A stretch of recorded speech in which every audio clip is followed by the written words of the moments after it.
Coucou, ça te dit une petite vidéo sur les développements? Donc il faudra faire attention aux signes et j'ai mis des fractions. En tout cas, je te félicite, bravo de regarder des vidéos de mathématiques.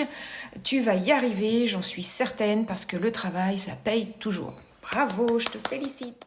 Coucou, j'espère que tu vas bien. Alors voilà, je t'ai écrit un petit énoncé pour faire du développement. Alors on appelle ça aussi la distributivité de la multiplication par rapport à l'addition ou la soustraction. Donc les développements, le contraire de la factorisation. Donc là je t'ai mis un petit truc un peu au pif, on va le faire ensemble.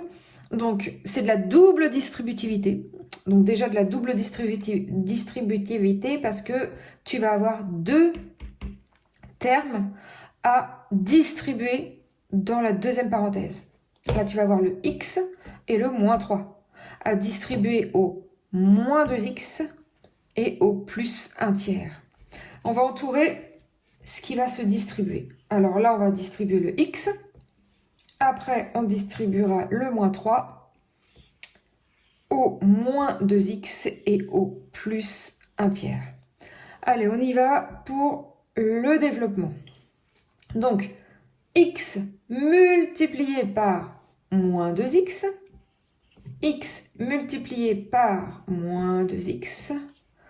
Alors, multiplier, je rappelle, parce que ici, tu vois, entre les deux parenthèses, tu n'as rien.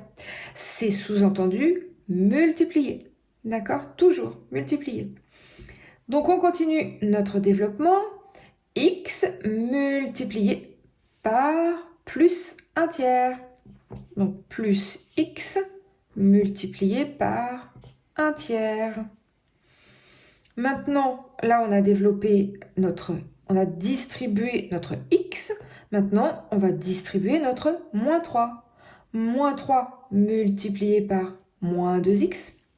Moins 3 multiplié par moins 2x. Alors, on met toujours une parenthèse pour séparer la multiplication là, avec le signe moins. Quand il y a un signe moins, on met entre parenthèses. D'accord? On laisse pas les deux, là, opération et signe, côte à côte. On continue notre distributivité. On continue de développer. Moins 3 multiplié par plus 1 tiers. Moins 3 multiplié par plus 1 tiers. Là, j'ai développé. Donc maintenant, la suite de la consigne, c'est toujours développer, réduire. Qu'est-ce que ça veut dire réduire? Ça veut dire calculer. On calcule tout ce qui peut se calculer et notamment toutes les petites multiplications en faisant très attention aux signes. Attention aux signes. Alors, x multiplié par moins 2x, le signe d'abord, plus par moins, ça nous fait moins. Donc, au sujet du signe, je te mets ma vidéo sous cette vidéo. Donc, dans la description, je te mets le lien pour aller voir ma vidéo si tu as un petit souci avec les signes pour te remémorer comment il faut faire. Donc, plus par moins, ça fait moins. X fois 2x, ça nous fait 2x au carré. Parce que là, on multiplie les x. X fois x, ça fait x au carré. On continue. X fois 1 tiers. Alors, le signe plus par plus, ça fera plus. X fois 1 tiers. Alors, on ne se prend pas la tête. Là, c'est une multiplication avec une fraction. Le x, tu le vois comme si c'était x sur 1. Ça, c'est... Voilà, c'est une règle de fraction. Et donc, on ne se prend pas la tête parce que multiplication de fraction, on multiplie en haut, on multiplie en bas. On multiplie les numérateurs, on multiplie les dénominateurs. Un petit peu de vocabulaire. Donc, ça nous fait x sur 3. Ok, on continue. Moins 3 fois moins 2x. Le signe moins par moins, ça fait plus. 3 fois 2, ça fait 6. Et puis, donc, il n'y a que x au niveau des lettres. C'est tout ce qu'il y a. Voilà. Ici, moins 3 fois 1 tiers. Le signe moins par plus, ça fait moins. Et là, donc, comme tout à l'heure, le 3, il faut que tu le vois comme si c'était 3 sur 1. Multiplication de fractions, on ne se prend pas la tête, on multiplie en haut, on multiplie en bas. 3 divisé par 3. Ok, une fois 1, 3. 3. Une fois 1, 3 fois 1, ça fait 3. Voilà. Donc, on a 3 sur 3 qu'on va simplifier après. On continue nos petits calculs. Alors, là, pour les x au carré. Donc, on n'a que des additions, des soustractions. Hein. Donc, il faut que ce soit exactement, alors les x au carré ensemble, les x ensemble et les numéros ensemble. X au carré, il n'y a que ça. Donc là, il n'y a pas de souci. Après, on va pouvoir calculer ça. Donc, x sur 3 plus 6x. Là, ce sont des x. Combien ça va faire de x? Alors, je te fais le petit calcul ici. X sur 3 plus 6x. Ok. Donc, quand on a une fraction, il faut que ce soit, parce que là, c'est une addition, hein, il faut que ce soit le même dénominateur. D'accord?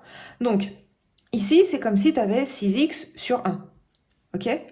Pour avoir le même dénominateur sur les deux, ça veut dire que ici, tu vas devoir multiplier par 3.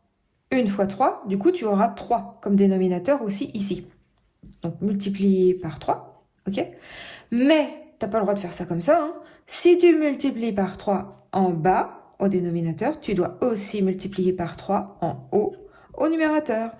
Donc, du coup, ça va te donner x sur 3, plus, là, ça va te faire 3 fois 6, 18, x sur 3. Et maintenant, tu peux calculer. Là, x, c'est combien de x? C'est 1x. Donc, 1x plus 18x.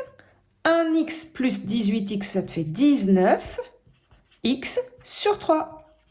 Voilà. En fait, là, ton raisonnement, c'est combien ça va te faire de tiers, c'est-à-dire de sur 3. Combien ça va te faire? Là, tu as 1x sur 3 plus 18x sur 3. Et bien, ça va te faire 19x sur 3. Donc, plus 19x sur 3. Et puis là, moins 3 tiers, ça fait 1. 3 divisé par 3, ça fait 1. Petit rappel, n'importe quel numéro divisé par lui-même, ça fait 1. En fait, imagine, c'est comme si là tu avais 3 bonbons et tu as 3 enfants.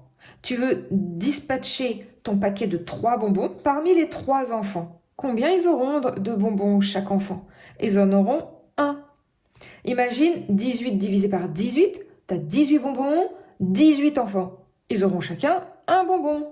N'importe quel numéro divisé par lui-même, ça fait 1.